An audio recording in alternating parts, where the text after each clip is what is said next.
Rizal dah nak keluar ni, berdebar aku. Sama ke tengok Rizal. Tu lah, masa dulu lah. Aku tak apa yakin lah. Tapi aku ada aku dulu lah. Semua aku tak ada fear. Aku ni tak berapa pasti sebab aku pun masih tak study mana lah sebenarnya. Aku dah redo je dah. Redo. A few moments later. So, Cikgu, saya datang nak ambil Rizal SPM. ambil Rizal SPM. Hmm. Oh, kamu tengok sini lah Rizal kamu ni. Tengok sangat ni. Terima kasih cikgu. 1 hour later. Cikgu. Ya? Saya datang nak ambil Rizal SPM. Ambil Rizal SPM kan? Oh, ni untuk kamu. Ini yang kamu cemerlang Saya tengok dulu. Uish, semua lulus. Alhamdulillah. Terima kasih cikgu sebab ajar saya. Ya, sama-sama. Salam cikgu. Saya balik. 1 eternity later. Zakuan, tengok ni.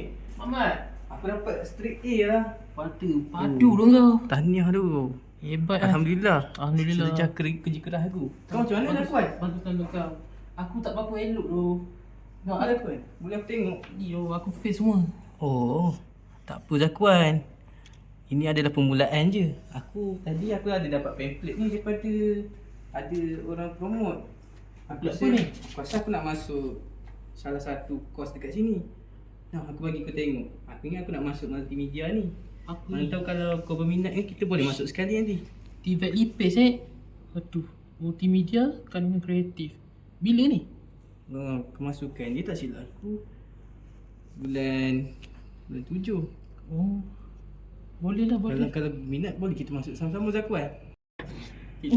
Oi, dengan result aku macam ni kau rasa lepas ke aku masuk? Lepas je Zakuan. Kalau nak masuk TVET ni kita cuma kena ada lepasan PT3, SPM, STPM, TAFI ataupun tu. Maksudnya, lepas tu kita ada juga pelajar berumur 16 tahun dan ke atas boleh membaca dan mengira. Maksudnya, kau dengan aku boleh je masuk Zakuan. Oh, faham. Jadi aku pun boleh lah ni. Boleh. Okey, Kita boleh masuk sama-sama Zakuan. marilah kita.